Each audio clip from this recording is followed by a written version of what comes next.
이렇게 1월 1일부터 12월 31일까지 있으면 1년분의 세금을 언제 3월 31일 날 납부한다고요.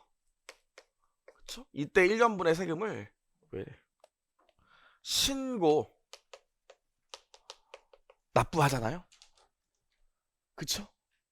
근데 정부도 돈이 없기 때문에 6월 30일이 딱 끝나고 나면 6개월치의 세금을 8월 말까지 내달라고 한다고요.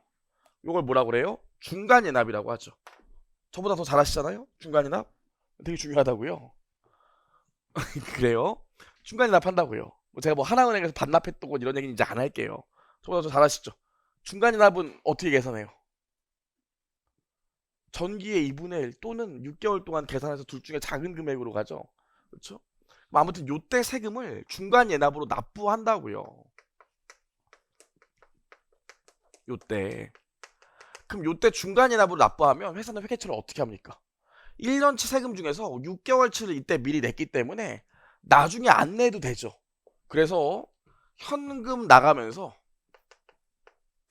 A만큼 나가면서 이쪽에 당기 법인세 자산으로 잡죠.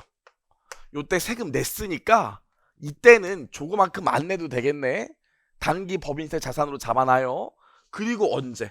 저희 같은 텍스팀이나 세무사 분들은 12월 30일이 끝나고 나면 사실 안 바빠요. 회계사나 1월 1일부터 바쁘지 저는 바쁠 이유가 전혀 없다고요. 사실 저희는 3월 30일까지 신고 납부하면 되기 때문에 3월 바쁘거든요. 3월.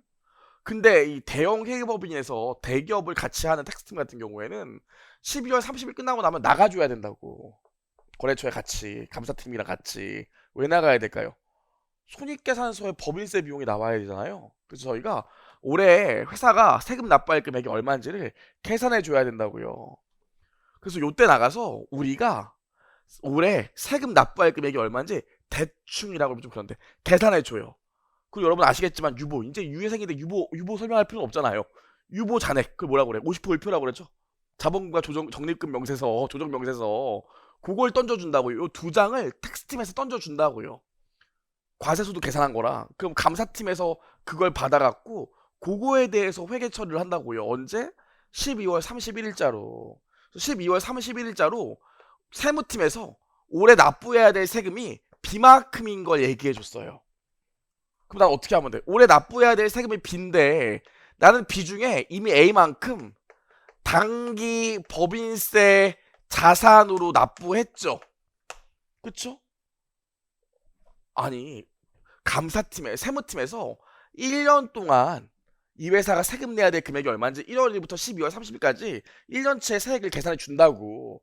그럼 나는 그걸 받아서 중간에 납한 금액이 있을 거 아닙니까? 그럼 1년치 세금이 120원인데 내가 중간에 납으로 50원 냈대요. 그러면 나는 3월 30일 날 얼마만 더 내면 돼? 70원만 더 내면 될 거 아닙니까? 그래서 B에서 A를 뺀 금액만큼을 당기 법인세 부채로 잡아놓는다고요. 그래서 일반적으로는 재무 12월 31일이 되면 단기 법인세 자산이 남아있지가 않아요. 이해할 수 있겠죠. 아무튼 올해 나는 기중에 50원 내고 내년 3월 31일까지 70원 내야 될 의무가 생겼으니까 요 두 개 합한 금액만큼 뭐라고 기재하면 돼? 이연법인세 자산부채가 없다면 법인세 비용으로 처리하면 된다고요. 세금 납부한 금액만큼을 법인세가 없다면. 그쵸? 여러분 우리 지금부터 배울 법인세 회계는 뭐예요? 요 시점에 회계 처리 배우는 거예요. 요 시점에 문제에서 물어보는 것도 뻔해요. 법인세 비용 얼마냐만 딱 물어본다고요. 근데 이 차는 법인세 비용만 물어보면 30점이 구성이 안 되니까 다른 잡다한 것들을 다 물어보죠. 우리가 요 시점에 회계 처리 부른다고요. 그래서 여기까지 회계 처리하고 나서 그 다음 년도 3월 31일이 되면 어떻게 돼? 그 다음 년도 3월 31일이 되면 이제 줄여서 쓸게요. 당기 법인세 부채 B 빼기 A 한 금액만큼 없애주면서 현금 납부하고 아름답게 거래가 딱 끝난다고요. 어렵지 않죠? 그래서 우리가 지금부터 할 거래는 뭐라고요? 12월 1일자의 거래를 볼 거라고요. 이 법인세 회계를 하기 전에, 본격적으로 가르치기 전에 하나 기억해야 될 게 뭐냐면, 옛날에는 교수님들이 잘 모르셨기 때문에 법인세 회계에서 그냥 세무조정을 시켰다고요. 지금 이건 세무사가 하는 게 아니라, 텍스팀에서 하는 게 아니라 재무팀이나 회계 감사하시는 분이 하기 때문에, 실제로 우리는, 재무팀은 텍스팀으로부터 숫자를 다 받는다니까 받아서 옮겨 적는 회계 처리만 하는 거라고요. 이해하시겠습니까? 그래서 요즘은 유형을 보면은, 최근에 회계사도 세무사도 문제 트렌드를 보면은 절대로 세무조정을 잘 시키질 않아요. 숫자를 그냥 준다고. 과세소득 명세서랑 자본가 적립금 명세서 일표를 그냥 줘요. 그거 보고 옮겨 적기만 하면 돼요. 여러분은 제일 먼저 알아야 되는 게, 이 텍스트의 자료를 보고 과세소득 명세서랑 자본가 적립금 조정 명세서 일표를 보고 요 회계 처리를 할 수 있기만 하면 사실 다 풀 수 있다고요. 아시겠지만 3년 전에 벌써 4년 됐나? 4년 전에 나왔던 저희 세무사 2차 시험의 법인세 회계도 숫자를 다 줬다고요. 옮겨 적으면 답인데 옮겨 적질 못했죠. 공부를 안 했으니까. 그렇다는 걸 일단 좀 기억을 하시고 본격적으로 좀 얘기를 해보죠. 그 법인세 회계라는 건 12월 31일자로 회계 처리하는 걸 말하는데, 법인세 회계를 하는 이유가 뭘까요? Why? 우리가 도대체 왜 법인세 회계를 배울까? 왜? 결론부터 얘기하면 이게 진짜 법인세 회계의 모든 정수가 다 들어가 있는 얘기인데, 법인세 회계의 기본적인 생각은 세금 납부는 과세소득을 기준으로 하지만 손익계산서에 들어가는 법인세 비용은 회계이익을 기준으로 하겠다는 게 법인세 회계의 목적이에요. 좀 어려운 얘기인가요? 왜 하냐고? 과세소득, 다른 말로 텍스를 기준으로 세금 납부는 하겠지만 회계 이익을 기준으로 법인세 비용을 손익계산서에 계상할 거야. 이게 법인세 회계 목적이라고요. 그럼 보세요. 자, 우리 다 아는 얘기니까 빨리빨리 합시다. 회계에서 수익의 인식기준 어떻게 됩니까? 수익비용의 인식기준. 수익비용의 인식기준 어떻게 돼요? 얘는 실현주의죠. 그쵸? 고객과의 계약을 생기는 수익인식 5단계 이러지 말고 실현주의죠. 원론적으로는. 그쵸? 돈 받을 권리가 확실하고 내가 할 걸 다 하면 수익으로 인식한다고요. 비용은 어떻게 인식해요?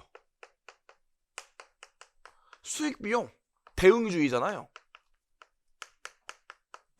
그쵸? 그럼 두 번째로 텍스는, 두 번째로 가져갑시다. 텍스는 수익과 비용 어떻게 인식합니까? 권리 의무 확정주의잖아요. 권리 의무 확정주의이기 때문에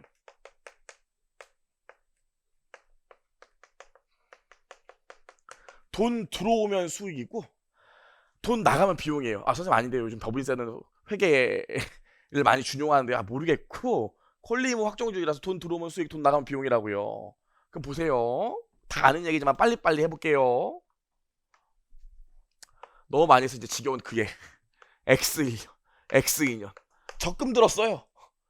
매년 이자가 10만원이고요 X1년 초에 적금 들었는데 이자율이 10%래요 그럼 매년 얼마씩 받아? 만원씩 받아야 되죠. 하지만 적금이기 때문에 X2년 말이 만기면 이자를 2만원 요때 받는다고요. 어렵지 않죠? 그냥 볼게요. 만약에 세율이 20%라고 합시다. 그럼 X1년도 X2년도 보세요. 우리 회계이익, 다른 말로 법인세 차감 전 순이익은 다른 거래가 아무것도 없었고 저거밖에 없었대요. 그럼 법인세 차감 전 순이익 얼마입니까? 만원이죠. X2년도에 얼마예요?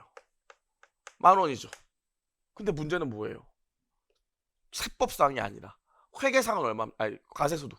과세소득은 얼마예요? 저도 알아요. 발생주의 준용하는 거 그냥 회계 기준이에요. 어떻게 돼요? 없다고요. 실제 돈 들어왔을 때 수익이라고요. 그 문제가 뭡니까? 그냥 우리 아직 이연법인세 자산부채에 대한 얘기는 안 했으니까 세금 낸 금액을 법인세 비용으로 처리한다고 볼게요. 세금 낸 금액을. 세금은 뭘 기준으로 내? 과세소득 기준으로. 저보다 더 잘하시잖아요. 정말로. 그럼 법인세 비용 어떻게 돼? X1년도에 법인세 비용이 없겠죠. X2년도에 어떻게 돼요? 2만원에 20% 하니까 4천원 법인세 비용이 나오겠죠. 그쵸? 그럼 어떤 일이 생겨요? 당기순이익이 얘는 만원이지만 얘는 6천원 나오게 된다고요. 따라오시겠습니까? 그럼 뭐야? 회계상 이익은 똑같은데도 불구하고 세법상의 인식 시기의 차이 때문에 당기순이익이 들어가서 비교 가능성이 하락했다고요.